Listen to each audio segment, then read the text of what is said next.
What's the difference between managing sales operations in a small business versus a large business? There are a few things, but the main ones that come to mind are budget, teams, and history. When you are in a large business, you have money because there's just extra money floating around. It means that you get to run sales operations, get to be a part of sales operations as an actual department. That means you can have focused energy on the different areas that you want to be paying attention to, like the overall strategy, like your tech stack, like bid management, like compensation, SDRs. You can have whole subsections of people and their own mini departments, or maybe not mini, depending on how big your company is, that are devoted to that. Whereas when you're in a small business, and this moves me on to the next point, in a small business, you don't have that much extra budget because you're trying to grow it. So you're using every last penny for every last thing. So the second point then is teams. In a large business, you have that whole team. We talked about the money, but it's the actual people, it's the time spent on it. In a small business, you're probably a team of one if your sole job is sales operations, or if your sole job isn't sales operations, you're doing something else and sales operations on the side. For many people, it's probably the owner, the original salesperson. You could well have hired out other people to do your design work and help with your delivery work and maybe even the marketing. But because the business is yours and you're the face of it, you're the person that does the sales, which then usually means that you're the person that does the sales operations as well. But then how do you do that with all of the other things that you've got to do? Where in some companies you can have a whole person doing that job, and in a large company there's a whole department. How are you supposed to find the time to do sales operations effectively? And then we've got history. In a large organizations have been around for some time, which means they have history, which means they have pre-existing data. They have benchmark data to go upon. Small businesses don't always have that. So when I speak of a small business, I mean of one that has been at least around for, like a year. They've got some customers, they're churning, everything is good, as in good churn, because everything is running. But you haven't necessarily been around long enough. Like, have you survived a recession, for example? Have you been around when the market went up a little bit, went down a little bit, when something in the world happened? Have you survived anything yet to know historically what happens with your sales? Have you branched out into any extra products or services or any new markets to see how things differ? Have you even been in business for long enough to know, on average, genuinely how long it takes to get a sale over the line? And I mean conversion. So when you know about a lead and you process it all the way through until we've got a contract signed or they've bought from you, whatever your business is. In a large organization, like I said, they've been around for a long time, so they know a lot of these things, even if they don't have all of the benchmarks that we would all like to have. They have some that you can at least extrapolate the information from. And these are some of the reasons why it's just harder in a small business. You have to do sales operations differently. You have to make do with what you have and then keep going with it and growing the business until it's large enough where you can have a number of people really focusing on all of these things. Because I tell you what happens if you try to do large business practices inside your small businesses. You will burn yourself out. You will get confused. You will always feel like as if you're not doing the right thing. Even if the data says you are doing the right thing, you will never feel like you are because you're trying to compare yourself to yourself or your company. You're trying to compare it to something that's much larger than you and has the capacity to do things in a much bigger way. And there's no real getting around that. It's really, really tough. So some things that I would recommend that you do to make sure that you can at least give yourself a fighting chance to try to do this stuff properly is set time for it. If you are somebody who is doing sales operations as well as something else, it isn't something that you can just do like 1 hour of it here and 1 hour of it there. Certain aspects of it, checking up on something, doing some comms, sure. But sales operations is literally about working on the business. That's its sole purpose. Sales operations doesn't actually do the marketing. It doesn't actually do the selling. It's working on the business to strategize it and making sure those strategies are implemented across the board and then checking it to make sure it's running efficiently, right? So you want to make sure that if it's Friday mornings, that you're looking at everything with that sales operations hat on, going through strategy and processes, looking at the tech, making sure that's all working properly, because a lot of these things need maintenance to some degree. Looking at the data, do we have everything that we need? What is the data that we have pulled in so far? What is it telling us? Do we have enough for it to be able to tell us anything? And then people in communication, people is involved in everything. Everything is involved in everything, but you know what I mean? It's, do you actually need to sit down with this sales manager again and have to go through the importance of being able to do something in a certain way?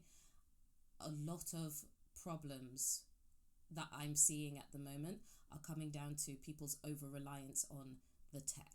The tech will never replace a human. It will help us a lot to be able to see a lot of the things that we couldn't see before, and we could just guess existed, or guess it took us this long to make this sale, all of those kinds of things. But you still have to do something with the data that you're getting from the tech.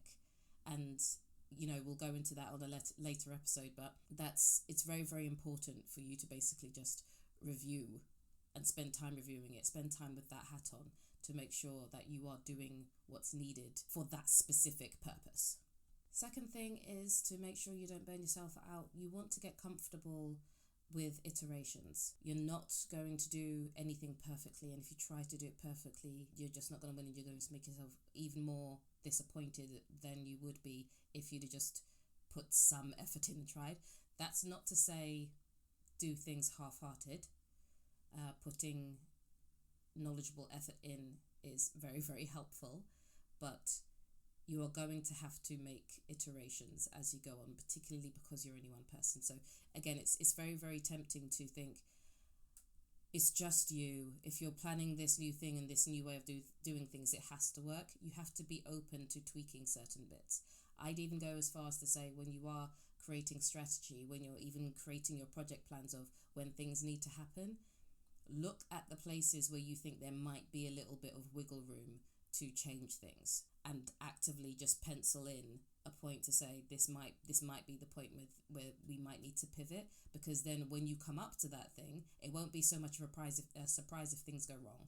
And then you have to look at it and go, oh, okay, no, we've built into the plan the fact that we might need to be doing some things differently here. So the next thing that's coming up, we do actually have a little bit of gap. We have a little bit of wiggle room that we can buy ourselves some time to just think about this again and then reposition.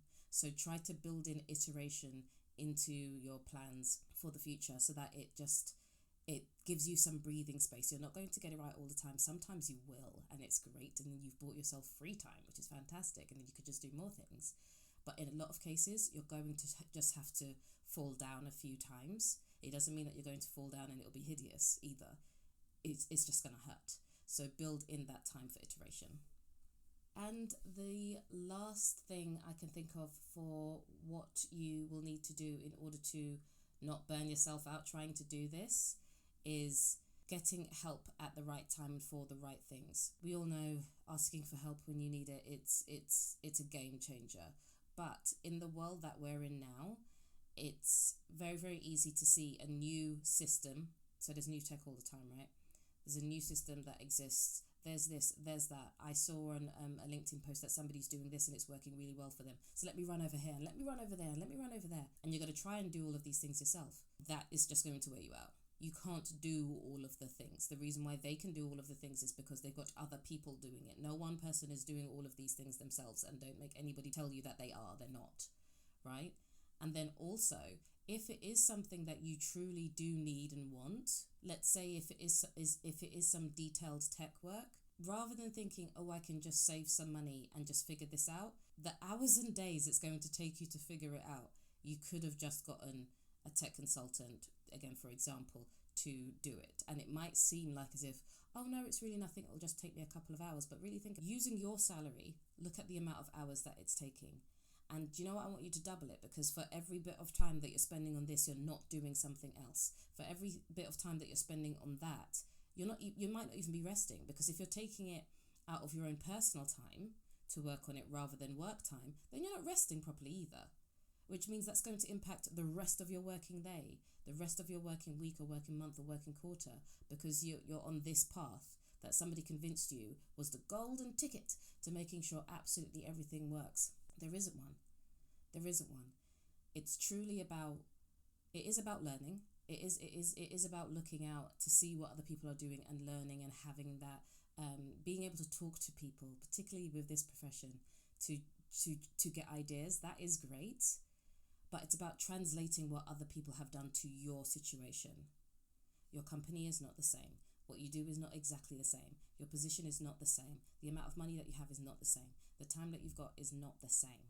So if you can translate it to what you do and then think, do I actually have the time for this? Will this give me the level of benefit that I need? Because other companies might only need a tiny bit of benefit in order to justify it, because they've got a big push on innovation or something like that. If you're looking for a bigger return on investment, a lot of these things are simply just going to waste your time. So again, it's really about making sure you set some time into review, getting comfortable with iterations and actually planning in for that, and then asking for help when you need it, but also knowing that you don't need to just jump and run for every new thing as well. That is how, in general, I would manage sales operations in small businesses, is how I have managed sales operations in small businesses. I've done it the other way, the hard way as well. It's not worth it. You'll get a lot more done if you have your brain cells with you. So I hope you enjoy that, and I look forward to talking with you next time.